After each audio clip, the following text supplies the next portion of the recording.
1587, the Milanese cartographer Orbeno Monnti handcrafted a map of the world, divided into 60 color plates.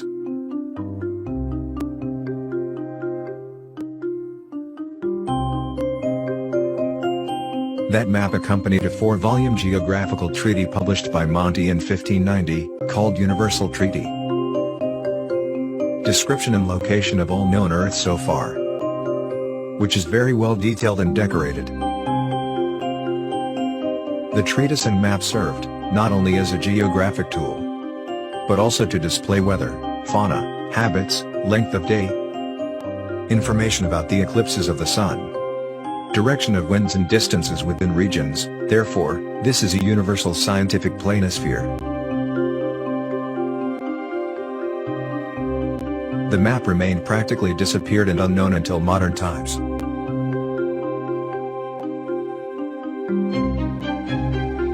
It is not uncommon for these types of maps to be mysteriously hidden from the public.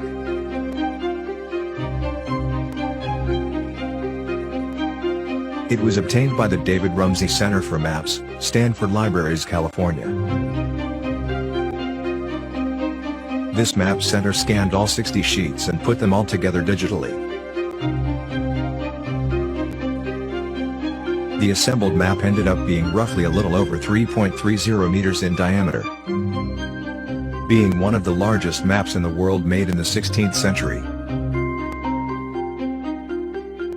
It is unique in history and cartography. This map evidently presents a flat Earth model.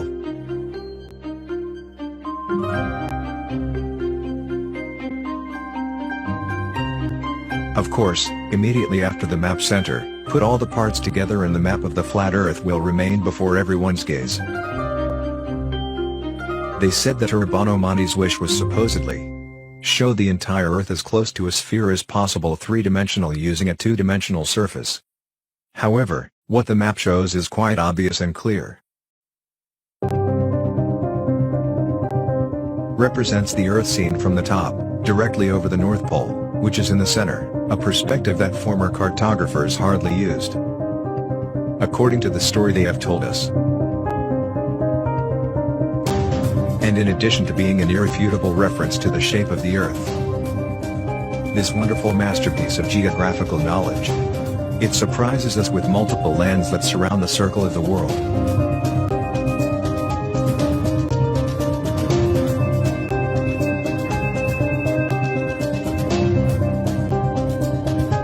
This map is a treasure. Other maps of the Earth also represent what we know as the Antarctic continent, in a circular landmass shape that surrounds the planet.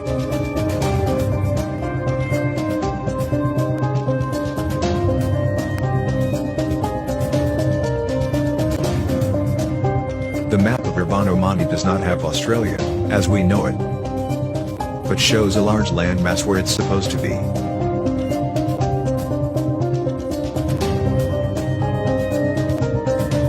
On the map, you can see unicorns, griffins, mermaids, mermen and other mysterious fantastic creatures.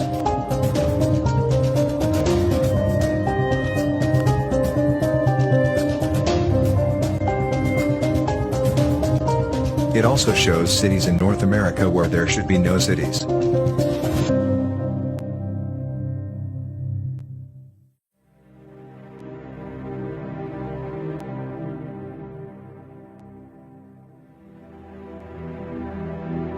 The Sahara Desert is not even close to its current size.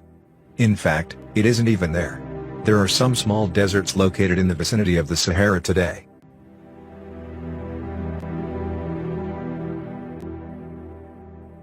We can see lakes, rivers, trees, and animals.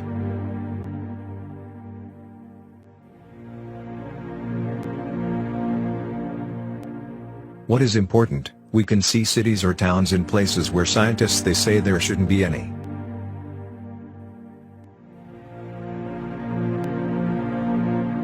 On the other hand, some of the places that we know today are found on the map where they're supposed to be.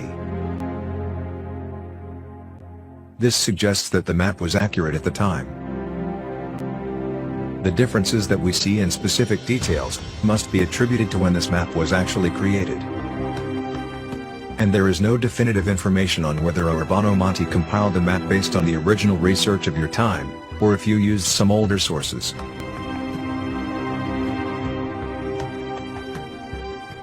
We see that Europe is detailed, everything is in place.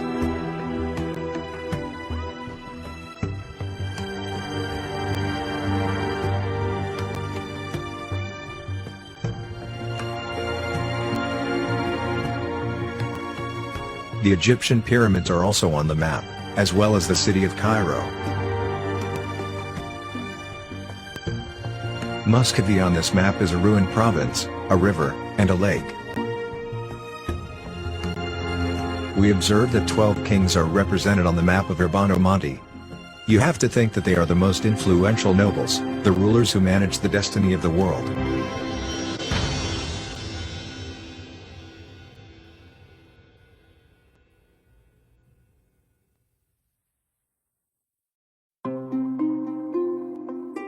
In America you can see recognizable and well-defined rivers, coastlines, not just coastal cities, but also cities in the interior of the continent. Lakes, mountain ranges, everything is there. What does that mean? That by then all this territory was explored, learned, mapped. It will be necessary to see what type of cities are these.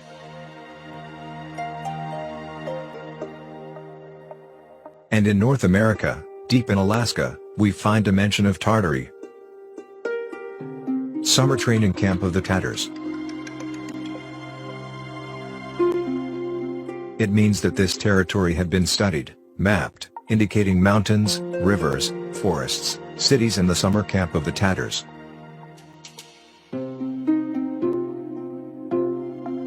A curious thing is that Acadia, a colony of New France in northeastern North America. It was founded in 1604 and the map dates from 17 years is a little difference.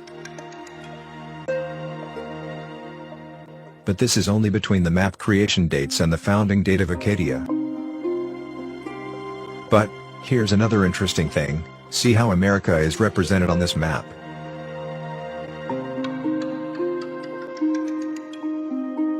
Now let's compare it to a more modern atlas from 1742 by Guillaume de Lisle.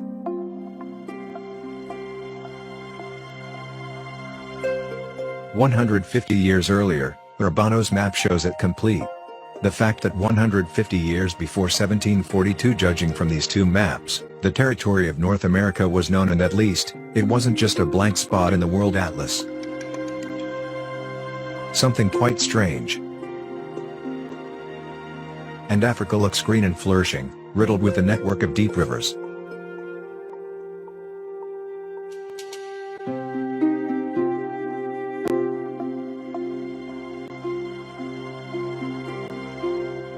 Another point of importance on this map is the drawing of Regione di Giganti, region of giants, where two large men appear, today called Patagones. The Patagones or Patagonian giants are a mythical people of giants that appeared in the first European reports on the southern Atlantic coast of South America.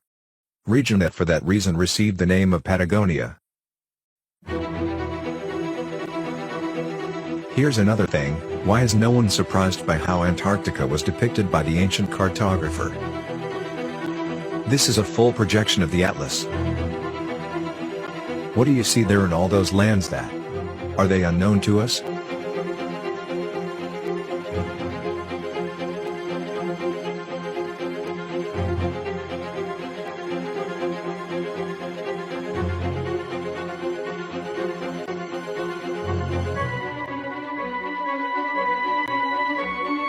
Google Earth wanted to adapt the map to a digital globe and this was the result. But why did they make the world go round at this angle in the video? Why not show the North and South Poles? Perhaps because years later the South Pole would be represented like this. Precisely with nothing. Why hide those lands?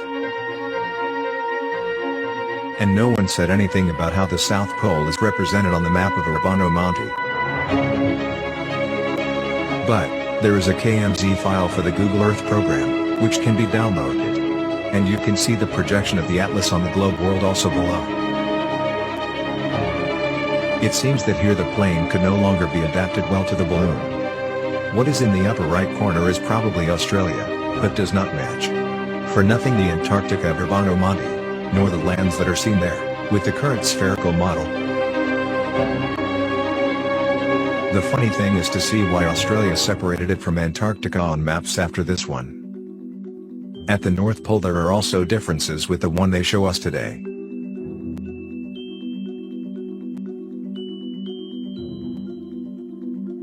This map also provides extended information about Japan, which was not found on other Western maps created at that time.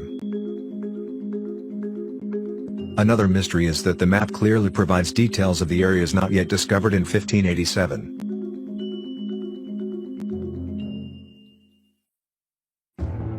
But it all seems very strange and contradictory. On the one hand, it turns out that Monty was a brilliant geographer, and on the other, he did not know the rotation of the Earth around the Sun that they tell us officially, since a smaller sun is seen on the map, with its trajectory drawn around the Earth.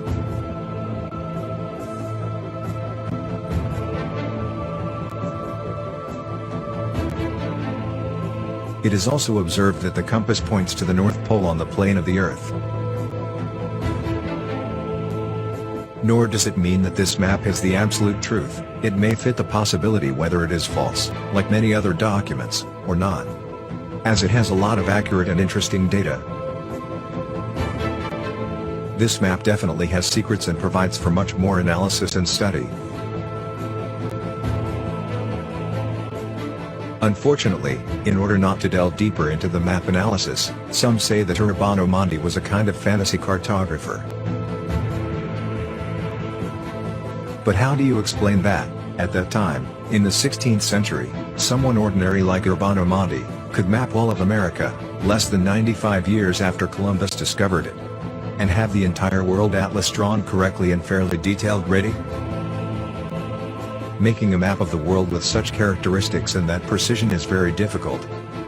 Taking into account that in those days there were supposedly no planes, no positioning system, neither telecommunications, nor the technology we know today. Nothing with which a map of that magnitude could be created, according to what we have been officially told. So how did the ancient cartographer manage to create a map so detailed that it is still you can superimpose on the world and get a surprising match of the data? How many million surveyors is to create this map? What complicated surveying equipment did they use? Did they have more advanced tools than you think existed?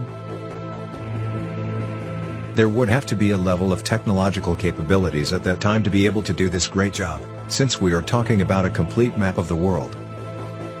So this map could cast doubt on the official version of the story. But as usual, our scientists will probably say that this is a mystery from the past.